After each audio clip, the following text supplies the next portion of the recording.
Buenos días, profesor y compañero. En el día de hoy le vamos a presentar nuestro examen sobre el tema del trabajo. Mi grupo está conformado por Rosaris Baruco, Midday Castillo y mi persona Nayeli Castillo.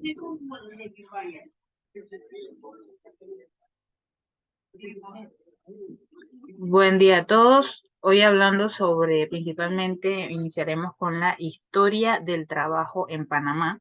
Tenemos que el 29 de octubre de 1914 se expidió la primera norma laboral panameña de carácter proteccionista a contemplar el pensamiento jurídico vigente en esos momentos en el país.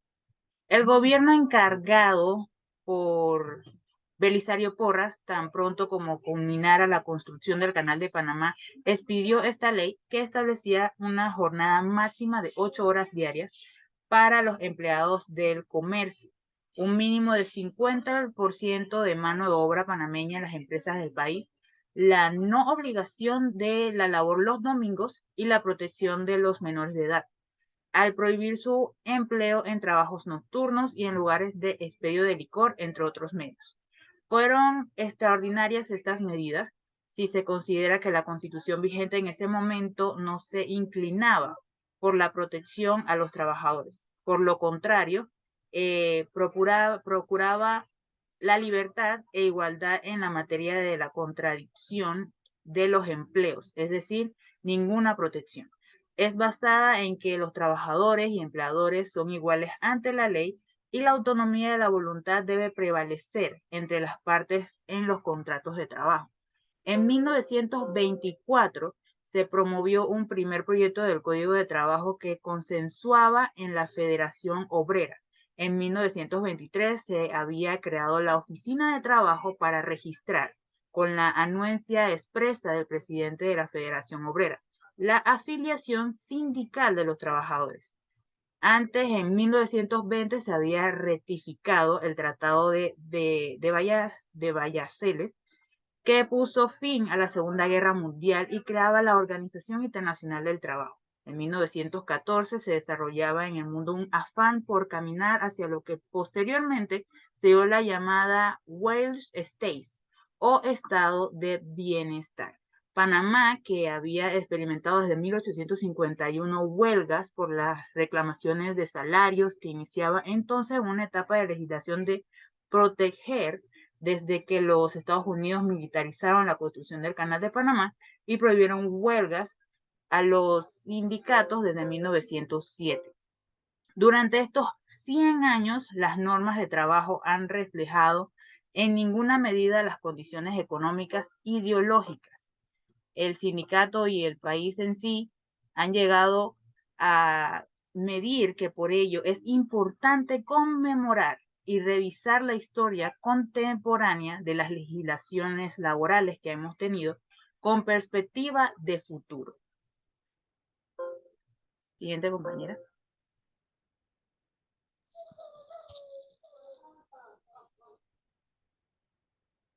La diapositiva. Bien, el Mitradel o Ministerio de Trabajo y Desarrollo Laboral. Bien, este ministerio como principal función es preservar la paz laboral mediante el respeto a los derechos fundamentales y laborales. Es la entidad pública que actúa como facilitadora de la prevención y solución de conflictos laborales y gestora de políticas públicas de empleo y trabajo decente. En esta entidad se hacen trámites tales como asesoría de defensa para trabajadores, cartas de renuncia, conciliaciones individuales, consulta de salario mínimo, presentación de contratos, aprobación de reglamentos internos, permiso de trabajo, entre otros. Hablemos también sobre la creación del Ministerio de Trabajo y Desarrollo Laboral y su fundamento legal. El 15 de enero de 1969, mediante el decreto del Gabinete número 12, se creó el Ministerio de Trabajo y Bienestar Social como un organismo de administración central para el desarrollo y ejecución de la política del gobierno en materia laboral y social, con el objeto de solucionar un vacío en la organización de la administración pública nacional. En cuanto a su misión, tenemos que dice que es formular y ejecutar políticas de desarrollo laboral para el mejoramiento de la calidad de vida de la población panameña, promoviendo relaciones de trabajo armoniosas, decentes y dignas entre trabajadores y empleadores, para garantizar la paz social a fin de contribuir a generar un desarrollo económico sostenible e incluyente. En cuanto a su visión, dice que es una institución moderna, flexible, eficiente, eficaz y efectiva con personal capacitado y motivado, que se implementan a través de programas, proyectos y servicios con el apoyo de convenios nacionales e internacionales, promoviendo la capacitación efectiva para el empleo, donde el fenómeno fomenta del diálogo social y de la nueva cultura laboral, son la guía de la política de las relaciones laborales. Uno de sus objetivos generales era establecer y coordinar y ejecutar normas, planes y programas que fortalezcan la política nacional en materia de relaciones laborales. Siguiente diapositiva.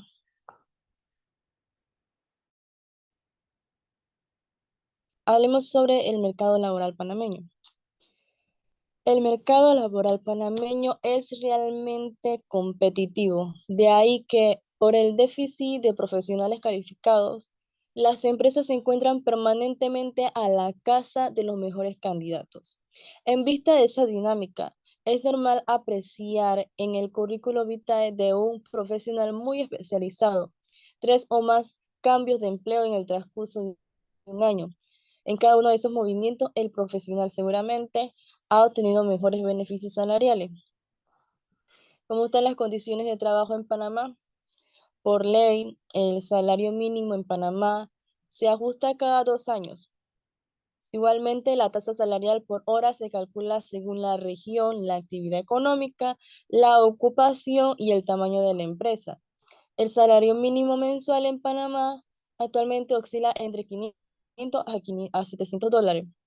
El actual rango salarial fue fijado por decreto para el periodo de 2016-2017, ya que puede leerse con detalle más en el decreto sobre el salario mínimo en Panamá. Según el Código panameño, la jornada máxima diurna es de 8 horas y la semana laborable correspondiente hasta de 48 horas. La jornada máxima nocturna es de 7 horas y la semana laboral respectiva hasta de 42 horas. El pago de las horas extras diurnas equivale al 25% del salario. Los salarios en Panamá son generalmente bajos. Los empleados de compañías multinacionales son quienes reciben más dinero en el mercado laboral. El idioma inglés es muy esencial en Panamá, ya que en Panamá existen numerosas compañías multinacionales que cubren el mercado latinoamericano desde este istmo. Bien, siguiente compañera. Muchas veces iniciamos un empleo y desconocemos desde el horario que debemos cumplir hasta los límites de horas trabajadas de acuerdo a cada jornada laboral, diurna, nocturna y mixta. Nos dejamos llevar por la emoción y olvidamos que esta información es clave para conocer cuál será nuestro ingreso regular si cumplimos con el tiempo que nos corresponde o si nos excedemos con horas extraordinarias. Como una manera de expresar respeto hacia el trabajador, es ideal que el jefe le explique detalladamente los tipos de jornadas laborales y las remuneraciones de cada una. De esa forma, él podrá decidir cuál se adapta mejor a sus necesidades, se sentirá valorado y realizará sus actividades con mayor confianza. En ese sentido, el Código de Trabajo de Panamá agrupa una serie de planteamientos sobre este tema. En el artículo 30 nos dice que el día se divide en los siguientes periodos de trabajo. Diurno de 6 a.m. a 6 p.m., el nocturno de 6 p.m. a 6 a.m. Son jornadas diurnas y nocturnas las comprendidas dentro de los respectivos periodos de trabajo. Será nocturna la jornada que comprenda más de 3 horas dentro del periodo nocturno de trabajo. Es jornada mixta la que comprende horas de distintos periodos de trabajo, siempre que no abarque más de 3 horas dentro del periodo nocturno. En el artículo 31, la jornada máxima diurna es de 8 horas y la semanal laborable correspondiente hasta de 48 horas. La jornada máxima nocturna es de 7 horas y la semana laborable correspondiente hasta la de 42 horas. La duración máxima de la jornada mixta es de 7 horas y media y la semana laborable respectiva hasta de 45 horas. El trabajo en 7 horas nocturnas y 7 horas y media de la jornada mixta se renumerará como 8 horas de trabajo diurno para los efectos del cálculo del salario mínimo legal o convencional o de los salarios que se paguen en una empresa con un turno de trabajo en varios periodos. En el artículo 32 nos dice que cuando un trabajador deba prestar un servicio en turnos rotativos que comprendan distintas jornadas de trabajo, deberá recibir un salario uniforme, independientemente de las variaciones en el número de horas trabajadas por razón de los cambios de jornada de trabajo. El artículo 33 es muy importante, ya que podemos conocer que eh, la jornada extraordinaria será renumerada así, con un 25% de recargo sobre el salario cuando se efectúe en el periodo diurno, con un 50% de recargo sobre el salario cuando se efectúe en el periodo nocturno o cuando fuera prolongación de la jornada mixta iniciada en el periodo diurno, con un 75% de recargo sobre el salario cuando la jornada de extraordinaria sea prolongación de la nocturna o de la jornada mixta iniciada en el periodo nocturno. Recuerden que siempre que tengan dudas sobre la remuneración, el horario o cualquier tipo de información asociada a la jornada laboral, deben consultar al Código de Trabajo de Panamá y sus actualizaciones. Este hábito les dará la tranquilidad de estar seguros de que reciben el salario correcto, de acuerdo al tiempo que invierte en su trabajo. Muchas gracias. De esta manera damos por terminada nuestra exposición sobre el tema del trabajo. Muchas gracias.